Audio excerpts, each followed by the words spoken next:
right, cool. Hey, well, hello everyone. Happy New Year, and welcome to the Sprint 51 review. This sprint lasted 4 weeks because we counted for the Christmas New Year break, so it lasted an extra week. Even though I'm not sure that a lot more work got done in that extra week, probably not. Next slide, please. So as usual, I'll go over the sprint stats. Carol will give us an update on the community. Dan on the classic UI, Chris on the service UI, Gregg B on the providers, Gregg M on Automate, Gregg T on platform, and Alberto on the API. Next slide, please. All right, so even though this is 4 weeks, this was the sprint had a lot fewer pull requests than normal. We usually have over 300. This one was almost 250. I attribute that to the fact that it was December and people getting into the holiday spirit. And I think that's really all that it was attributed to, as well as the fact that we were working on the release of Oiwa. Next slide, please. So the breakdown was almost half were UI, almost 40 of them were providers, and then a healthy sprinkling of API, Automate, Chargeback, some other, and core. So really good breakout. Going forward, I will talk about it soon, but that UI split will go away from this graph and into another area. Next slide, please. So as you can see there, this last sprint was focused on the GA release of Oiwa, and it kind of looks very similar to Sprint 50, except there's just less of everything. Maybe not. Enhancements looks like it's actually a little bigger than Sprint 50. But the bugs went way down as we kind of completed stabilization. Next slide, please. All right, so during this sprint here, 3 new repositories were created. The one that will probably impact the most people is the classic UI. So basically all of the classic UI, all of the controllers and views and helpers related to the classic UI were split out into a brand new repo. There's a link there with the discussion of kind of what that means for developers. So, if you work on the UI, please make sure to read that and follow that along. The other repo that was split was the content, the Manageiq content. Initially, we put the Manageiq Automate domain there, but it will be the future home of out-of-the-box policies, reports, and anything else that's kind of out-of-the-box content. The other one that we split out is the PG logical replication integration. That's the code that we use for doing the new replication that we started last summer. So those are the 3 new repos that were created, and actually a lot of work went into that. And next slide, please. One back. One back, please. Thank you. The other repositories that we hope to split out in 2017 are the schema and the database migrations that will have a home of its own if we can figure out how to do that. The Automate engine will also get a home of its own. The REST API is likely to get a home of its own as well. And each of the providers will be split out into its own repo, and there's a discussion on that in that talk article linked there. And we'll let everyone know as these things kind of evolve and happen. Just so you guys know, as a result of all of this splitting out that we've done to date, we have gone down from about, I think, 9 test suites down to 3 test suites for the main repository. Once we complete the database migration, we should be down to a single suite. What that means is that we can then start enabling tools that we cannot enable today on the main repository, and start enforcing new rules based on services that we can use, such as we can make sure that code coverage of tests does not decrease with a pull request, and code quality does not decrease with a pull request. All these things we can start enforcing on each of the repos now that each one has its own test suite and services and things like that. So this is really kind of this splitting out of the repositories is really step one, or phase one, of transforming Manageiq to a platform from the monolithic app that it started as. So once we do this, then the next phase we will start to focus on the actual integration points and things like that, to get them to be more standardized. Next slide, please. So as we do all these repo splits, there's a lot of repositories that are in play. So we decided to just list the top 10 because the list just gets a little bit exhaustive. Manageiq had 249, as we mentioned. The integration tests that the quality assurance team uses, they had 52 pull requests merged. The service UI had 28. The brand new classic UI had 22 merged. The website had 15 merged. The Azure Armrest gem had 14. Documentation had 12. The new content repository had 11. Manageiq Design is also a new repository. I forgot to mention that houses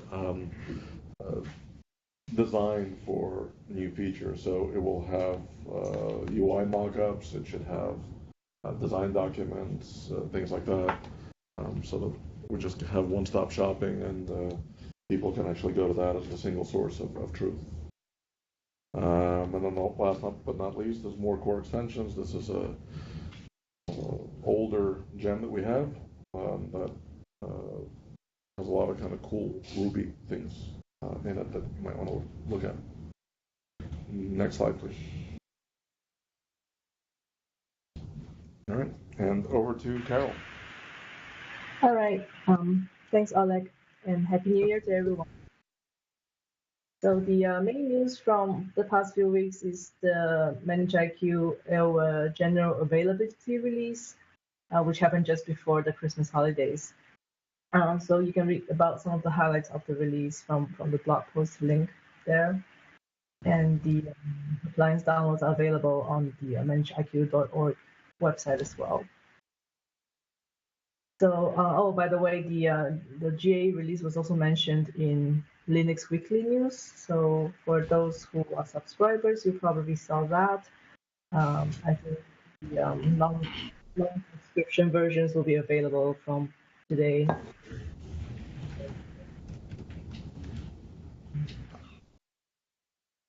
So for now, we will focus our effort on the equally short and sweet, but much easier to pronounce, fine release.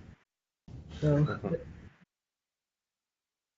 and of course, as Oleg mentioned, due to the New Year period, many people took time off last week. Probably comatose from feasting on holiday food and candies. Well, at least I was. No, well, we didn't have a last week in Manageiq post last week. This week we have from Julian Chiu a 2-week double issue. So it was posted yesterday. We tweeted it today, so you can take a look at the blog post. And this week we'll return to our regular weekly schedule. The upcoming events, this has been already mentioned. For DEF Conf at the end of this month, we will have, I think, one of the Manageiq talk expected. I think the one about integrating with Ansible.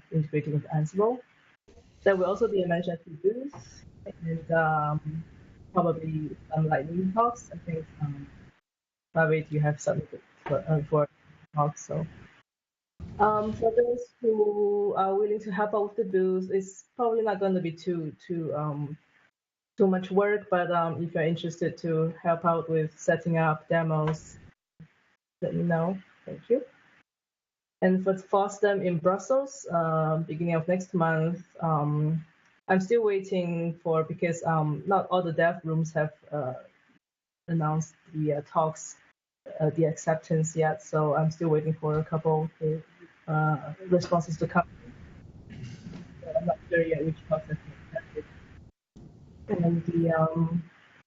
And there's no booth, but I think there's quite a few people in the Manageiq team and community going. So, maybe we can have some kind of a social event if people are interested. And finally, as a minor update to the community page on the website, you can also find upcoming event info there. Although we're also thinking about separating that to a separate events page, since we are getting more and more activities in that area. And also I added links to the contributors to manage. Take a look, and any feedback and comments are welcome. Thank you. That's all from me. Next slide, please. All right, this is Dan. Let you know about the classic UI, what went on. You can see there 117 PRs merged, not quite the volume we're used to, but split out kind of the same way. Mostly bugs, trying to clean up the tail end of the e-release. Some enhancements did squeak in. Our ongoing tech debt and refactoring efforts as well. Backported to the e-release, we had 7, and those were the highly critical blockers. I think if you notice in the bug fixes there were actually 17 blocker bugs, but some of those will be held off for the first fix pack for the e-release. And then other bug fixes just sprinkled kind of in these other areas and actually kind of all around. So really just a general kind of cleanup of master. Next slide, please. On the tech debt side, really made some progress on the toolbars, getting pretty high, pretty well done on that. Also, some new mixins and helpers were created, and saw some more work on conversion of the images to SVG. Some of the enhancements I got in, there was a cloud enhancement, network enhancement, and middleware, and I've got the screenshots for those coming up next. So next slide. So on the cloud providers, added a couple columns, which shows the total virtual CPUs and memory in the cloud providers. So kind of syncs up with the infrastructure side. Next slide.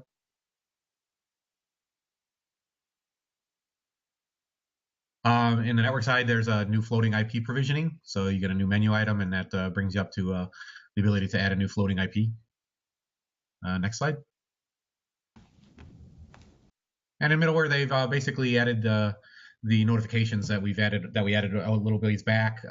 And when asynchronous operations end, you get the notifications such as the one on top or some of the other ones that are shown there. Also, it shows up in the events drawer. If you miss them, and you can go back and look. And that's it on the classic UI. Send it over to Chris for the service UI. Thanks, Dan. Just a quick overall progress. So right now we are, if you can see, we're tracking a little bit ahead of our plan. We completed 83 points for the last sprint. Next slide, please. In this sprint, we got a couple bug fixes and linting issues fixed, about 7 total. We've done our normal update the dependencies. The service designer has been enabled by default. We've had various API changes and additions. I'll talk a little bit about those next. We've added pagination on all the list screens, which has given us a lot faster UI performance. And we've gotten several screens moved from the classic UI to the service UI, which I'll kind of go over. Next slide, please. Kind of first, we've gotten the copy action done for service orders, which will allow you to copy service orders that had already been done. We've added a load balancer endpoint, which will allow you to get information on the load balancers. And we've also added an in-use attribute for the Blueprints API, which basically would tell you if the blueprint is someone is actually using it or not. Next slide, please. For screens, we've moved the approval and denial requests over to the service UI. So now admins, when they log in, will see all requests, not just ones that are specific to that user. And that was done by Alan. Next slide, please. We've completed out the view service and VM detail screen, which will give all the information that the services and VMs have for it for someone to see. And that was done by Chris Hale. Next slide, please. We've gotten the catalog list, create, remove service catalogs in there. And that was so you'll now be able to create and add and remove the service catalogs. Next slide, please. We've added the ability to edit tags for services, and that was done by Josh. Next slide, please. And we've gotten the ability to add and remove items from the catalogs. Again, same kind of functionality as the classic UI, and that was done by Jeff. Next slide. And that's it for us. Hand it over to Gregg. All right, hey everybody. So this is usually the part where I say I'm going to give a bunch of updates about several different providers. As Oleg pointed out, this was a little light this sprint. Same applies on the provider side. So there's not a ton to cover. If you go to the next slide. So Dan already covered Hawkular and OpenStack, the features they added. And for Rev and containers, there was mostly just bug fixes during the last sprint. So that leaves me with VMware and the core provider stuff. So next sprint, or next sprint, please. Next slide. So on the VMware front, for vCloud, XLab added the ability to specify VM attributes when deploying a vApp. Before, you could only specify the options at the top, just like the stack name and I think the power state, and now you can actually edit more with the vApp. So next slide. All right, so this is one I'm really excited about. This is something I talked about last year at the summit. Marcel's been working on this with some input from several different people. He's got the provider generator merged in this last sprint. So if you see that line there, it just says Rails generate provider and give it a provider name. The idea behind this is you'd be able to run that and generate the scaffolding for a provider. There's probably still a lot more details to figure out and things, more bits to add into this generator. But this is really exciting, a major step in the right direction. And that's actually it for providers. So next slide, over to GM. Thanks, Greg. So for this sprint, one of the big things that happened that Oleg mentioned was the move for the Manageiq domain into a new repo. This work was largely done, led by Brandon with help from Jason and others. So pointing out here that it's located under the content automate Manageiq, and that was to facilitate adding other content into that repo down the road. So check that one out, and anybody that has either open PRs or obviously future for changing those models will be working against that repo. The model changes got in. We've obviously been adding a notification around the different methods. So service and VM provisioning errors have notifications now, as well as the quota exceeded message. And the enhanced messaging that we had previously done to provisioning is now also extended into Ansible and cloud provisioning. Next slide.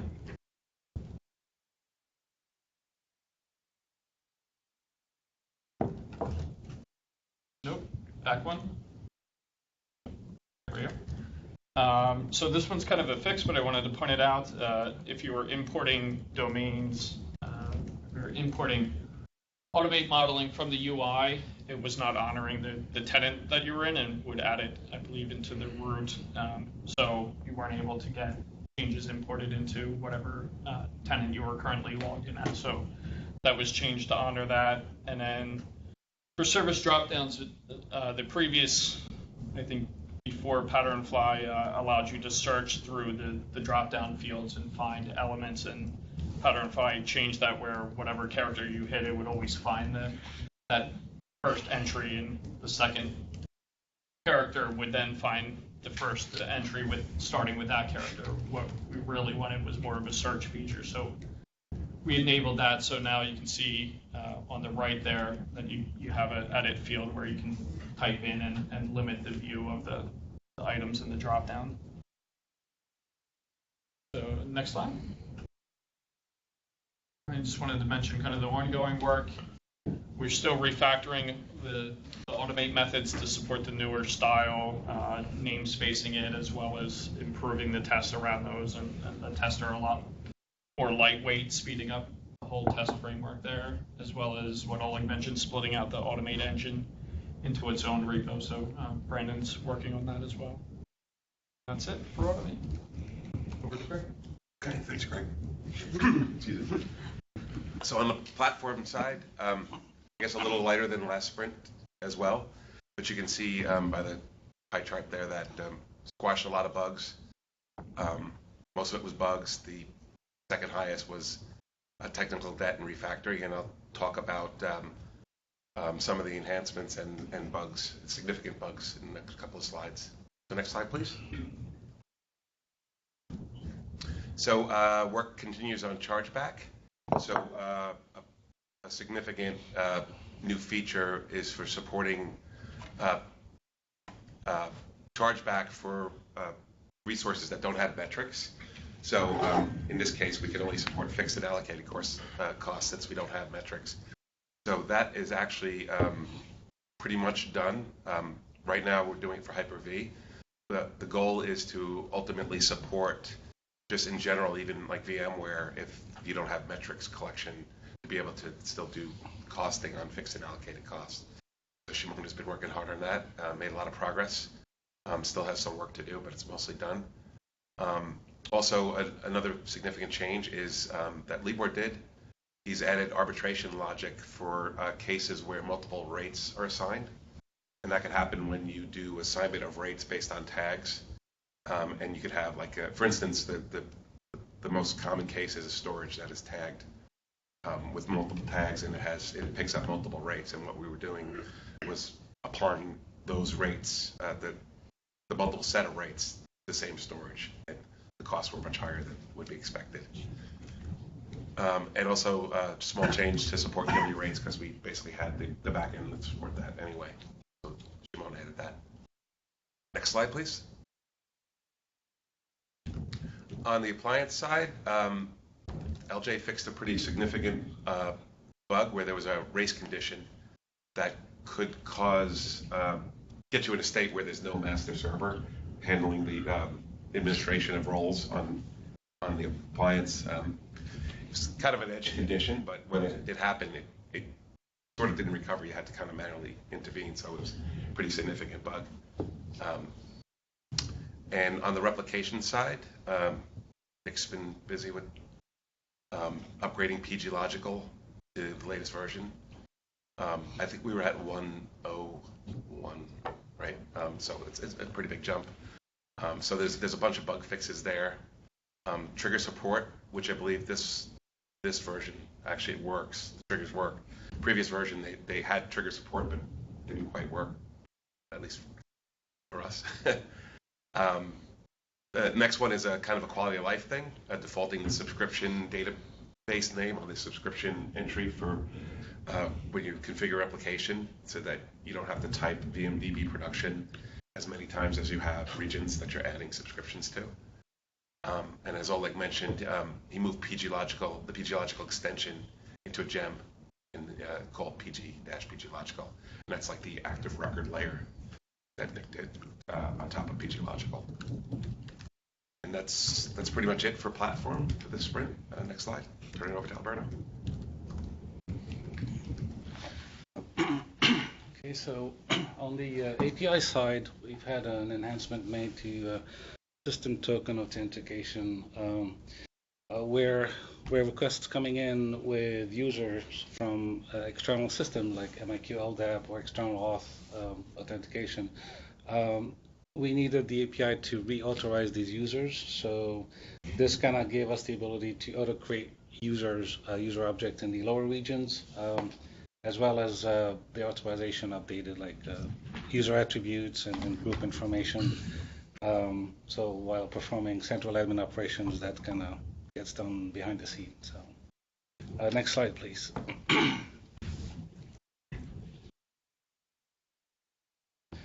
Alrighty, so completing the offering. So for conditions and actions, we were missing the HTTP delete actions. So as you can see here, deleting resources on those two collections was provided. Also, we had an enhancement coming in from Aparno, where we needed to provide the workflow as an option here with attributes for API requests. Next slide, please. Alrighty, so yeah, these enhancements came from Jillian. So adding support for editing service requests with the edit action. Give an example here, updating the options, and that also supports bulk edits when you post the on the primary collection API requests. Next slide, please. Yep. Also enhancements from Jillian, ability to copy service orders that Chris mentioned. So essentially, it's the copy action, and part of the payload would be the name of the new service order to be copied to, and that can also be done bulk requests when that's done on the primary collection. The other enhancement was to add an approver to a service request. That's the add approver action shown here on API service requests with the resource of the user. The payload supports the user ID as the attribute, but also the standard signatures for user reference specifying either ID or href. Also, that allows the bulk updates if we want to target service requests on the collections there. Next slide, please. Okay. Also from Jillian, we have a new collection, load balancers. So essentially, it's querying capabilities, but as you can see here, we have the API load balancers, fetching all of them, fetching an individual resource. We also support the query action to specify them by ID or GUID. And we also expose that as a sub-collection to instances, showing the last two examples here for querying all load balancers or a particular one for one instance. And that's it for the API. Next slide. All right. So the other thing that I wanted to mention is that starting this year, we're moving from 3-week sprints to 2-week sprints. So we will have this. The next episode here of the next sprint review is going to happen on January 18th. Is that right? It's the 4th. Yeah, 18th. Yeah, so that's going to happen in 2 weeks. And with that, I'd like to say thank you for another great sprint. Thank you for helping us make the OIRA release. And looking forward to a great 2017, a great fine release.